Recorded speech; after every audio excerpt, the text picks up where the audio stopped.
Libertad de expresión, importancia, implicaciones, excusas para sus limitaciones y peligros que enfrenta.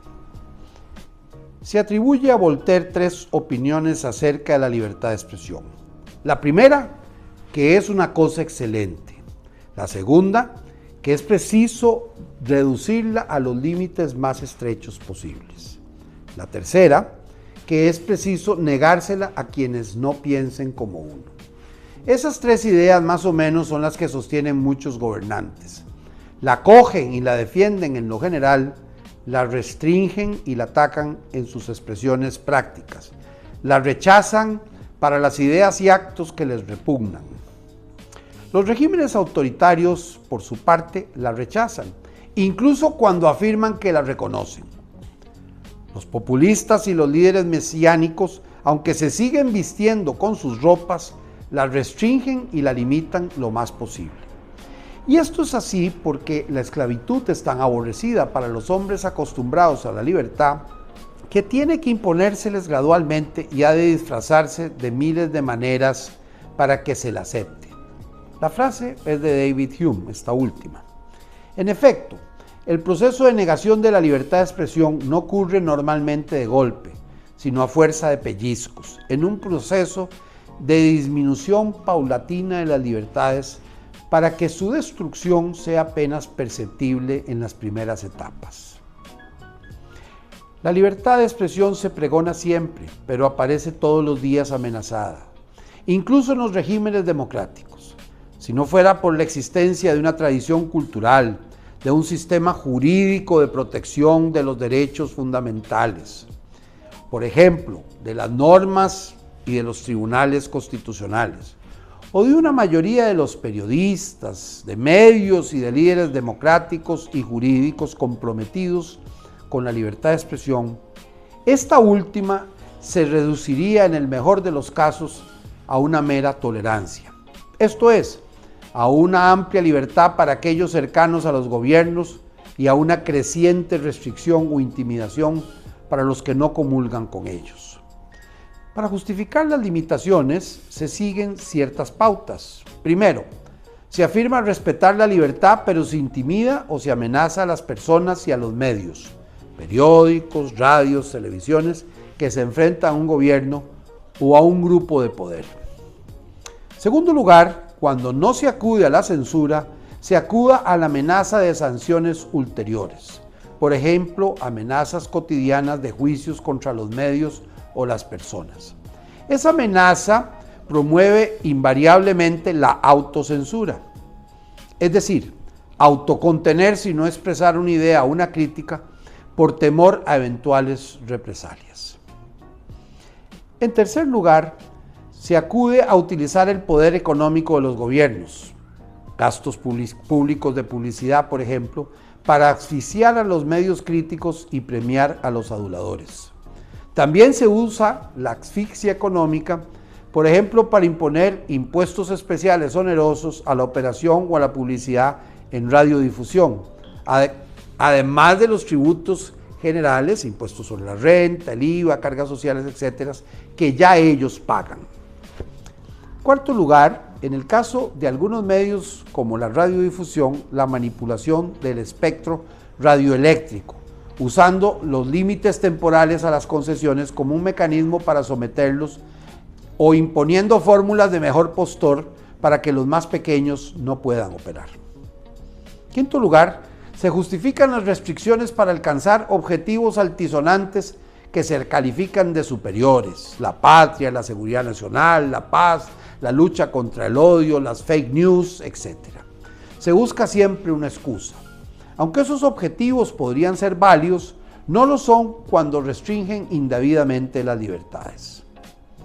En cualquier caso, cualquier excepción a la libertad de expresión derivada de esos objetivos, para ser válido es necesario que la amenaza que se dice querer combatir sea peligrosa o busque deliberadamente causar daños al margen de la ley.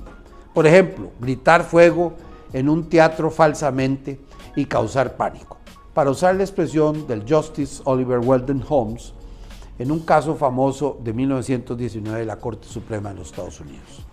Esas excepciones, seguridad nacional, evitar el odio, fake news, por tanto, no deben servir de excusa ni de caballo de Troya para limitar una legítima libertad de expresión, aunque lo que se exprese nos disguste. El artículo 13 de la Convención Americana sobre Derechos Humanos establece las principales implicaciones de este derecho. En primer lugar, toda persona tiene derecho a la libertad de expresión. La frase toda persona supone que ese derecho no puede negarse a nadie, sea profesional o no, esté colegiado o no, y por ello no está sujeto a licencia, permiso o autorización de ninguna autoridad. Ver a este respecto la resolución OC 585 de la Corte Interamericana de Derechos Humanos sobre colegiación obligatoria de periodistas. En segundo lugar, esa libertad comprende la libertad de buscar, recibir y difundir informaciones e ideas de toda índole, ya sea oralmente, por escrito o en forma impresa o artículo. Inciso primero. Por tanto, no se limita al derecho a transmitir ideas o informaciones, sino que abarca el derecho de toda persona de recibirlas sin cortapisas. En tercer lugar, la libertad de expresión no admite censura previa, ver inciso segundo, salvo en A, protección de la niñez y la adolescencia, y B, únicamente respecto de los espectáculos públicos. Respecto de estos últimos, ni siquiera se permite censurar para espectáculos dirigidos a los mayores de edad. En cuarto lugar, aunque se admiten las responsabilidades ulteriores por el ejercicio de esa libertad, ver inciso 2, estas se permiten únicamente para, primero, el respeto a los derechos o a la reputación de los demás, derecho al honor, por ejemplo, o 2, para la protección de la seguridad nacional, el orden público o la salud o la moral pública. Y en cualquier caso, siempre que A, estén expresamente fijadas por la ley y B, sean necesarias, no simplemente útiles o convenientes, según la resolución citada de la Corte Interamericana de Derechos Humanos. Quinto lugar, no se puede restringir el derecho de expresión por vías o medios indirectos, el inciso tercero. Entre esos medios indirectos se señalan el abuso de controles oficiales o particulares de papel de periódicos, de frecuencias radioeléctricas o de enseres y aparatos usados en la difusión de información y cualesquiera otros medios encaminados a impedir la comunicación y la circulación de ideas y opiniones. Subrayo la palabra abuso de las frecuencias radioeléctricas. En sexto lugar, se prohíbe toda propaganda en favor de la guerra y toda apología del odio nacional, racial o religioso que constituyen limitaciones a la violencia. Como yo he sido candidato, he sido víctima de las más falsas mentiras, de manera que sé que existen. Pero ellas deben combatirse con la verdad, rectificarse, incluso recurriendo a juicios para defender el honor, pero nunca censurándolas. Sé bien que, como decía Cicerón, toda gran mentira está fundada en una parte de verdad que la hace creíble. Para defenderse frente a ella, frente a la mentira, lo que se necesita es permitir que se exponga la verdad completa, para combatir la mentira que se viste con esa parte de verdad. En algunos países revolucionarios, llamados revolucionarios, se acude a perseguir la expresión de los llamados agentes antirrevolucionarios o agentes extranjeros, aunque se trate de sacerdotes o pastores o de las llamadas organizaciones no gubernamentales. Se utiliza también la excusa de que se trata de una lucha contra el establishment, las excusas de que son los imperialistas, contra los comunistas, contra los fachas o contra los partidos tradicionales, la partidocracia a la que se refería Mussolini. Se trata solamente de excusas. Se utiliza también la excusa de que se trata de proteger bienes públicos inalienables para restringir, quitarles o no renovarles, que es lo mismo, las frecuencias radioeléctricas. Estas excusas logran su cometido cuando enfrentamos dos peligros. Uno, jueces de probado celo pero de inteligencia obtusa.